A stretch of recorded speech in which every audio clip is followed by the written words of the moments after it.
Sahabat Kairos yang dikasihi Tuhan Yesus Kristus, renungan firman Tuhan bagi kita saat ini tertulis dalam 2 Korintus pasal 1 ayat 5. Demikian firman Tuhan. Sebab sama seperti kami mendapat bagian berlimpah-limpah dalam kesengsaraan Kristus, demikian pula oleh Kristus kami menerima penghiburan berlimpah-limpah. Sobat Kairos yang diberkati oleh Tuhan Yesus Kristus, ada satu ungkapan yang mengatakan bahwa fitnah lebih kejam dari pembunuhan. Benarkah demikian? Atau pernahkah saudara difitnah oleh orang lain atau sahabat terdekat atau bahkan salah seorang dari keluarga sendiri? Sakit bukan? Akibat dari semua itu, bisa saja kita merasa kecewa, marah, bahkan bisa membuat kita tidak konsen dalam hidup dan program kita. Contoh, di lingkungan masyarakat, bagaimana sakitnya jika tetangga saudara sendiri memfitnah saudara sebagai seorang pencuri, padahal saudara aktif dalam semua kegiatan gereja. Sehingga setiap ada yang kehilangan di kampung tersebut, mata orang selalu tertuju ke rumah saudara. Bukankah dunia ini serasa kiamat? Bahkan saking tidak tahannya, mungkin saudara berencana pindah ke planet lain. Juga di lingkungan gereja, ini bisa saja terjadi. Bagaimana sakitnya kalau seorang pendeta atau majelis dituduh oleh sekelompok tertentu menghabiskan uang kolekte tanpa ada data-data yang akurat. Bukankah perasaan hancur berkeping-keping? Bahkan hal ini boleh dikatakan pembunuhan karakter. Di lingkungan keluarga juga bisa saja terjadi ketika kita sedang acara arisan misalnya, tiba-tiba tercium bau yang tak sedap dan yang dituduh adalah saudara karena saudara kebetulan belum kelihatan mandi. Tentu saja perasaan hancur dan keringat dingin, malunya tak tertahankan, bukan? Sobat Kairos, ternyata Paulus dalam pemberitaan Injil juga sering mengalami hal yang sama.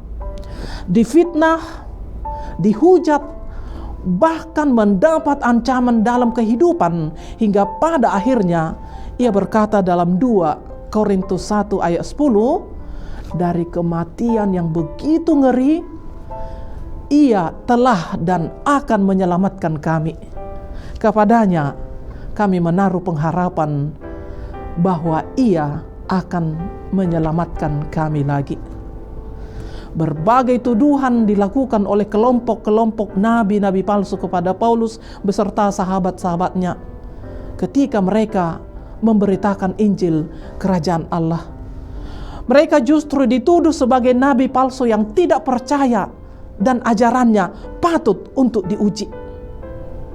Dan tentunya masih banyak lagi tuduhan yang dilontarkan kepada Paulus dengan tujuan supaya Injil Kerajaan Allah terhambat. Hal ini tentunya membuat kepedihan yang sungguh luar biasa bagi Paulus, juga sahabat-sahabat Paulus. Namun dia tidak pernah kalah. Dia bangkit dari keterpurukan dengan semangat pekabaran Injil yang berkobar-kobar. Inilah yang diungkapkan Paulus kepada jemaat Korintus dan kepada kita pada saat ini juga, ketika kita sedang menghadapi banyak persoalan dan kekacauan juga di tengah-tengah jemaat atau dalam kehidupan kita, dengan pengharapan agar mereka atau agar kita tetap semangat dalam karya keselamatan Allah, kendati harus melewati masa-masa sulit, karena Tuhan memberikan penghiburan yang berlimpah-limpah. Sobat Kairos yang diberkati oleh Tuhan Yesus Kristus, surat Paulus yang kedua ini kepada jemaat Korintus dan kepada kita saat ini mencatat tentang ungkapan syukur Paulus karena segala sesuatu yang sudah dibenarkan oleh Tuhan, dan Tuhan selalu menghiburnya ketika mengalami masa-masa sulit, termasuk penganiayaan hingga menuju kematian karena pemberitaan Injil. Atau boleh dikatakan bahwa Paulus sedang menghibur jemaat yang sedang dalam pergumulan besar melalui semua pengalaman pahit yang dideritanya. Dengan tulusnya Paulus berkata, seperti kami mendapat bagian berlimpah-limpah dalam kesengsaraan, demikian pula oleh Kristus kami menerima penghiburan berlimpah-limpah. Paulus yakin bahwa Tuhan tidak akan membiarkan umatnya untuk selamanya dalam kesengsaraan, tapi justru Tuhan mengangkat umatnya dari lembah maut melalui penghiburan yang berlimpah-limpah. Bagi Tuhan tidak akan ada kesengsaraan yang kekal, namun yang ada adalah kehidupan yang kekal melalui darah Yesus Kristus. Untuk itu Sobat Kairos, jangan ragukan pertolongan Tuhan dan perlindungan Tuhan di setiap langkah kehidupanmu, khusus di masa-masa sulit, di masa-masa penganiayaan, termasuk fitnah karena pemberitaan Injil.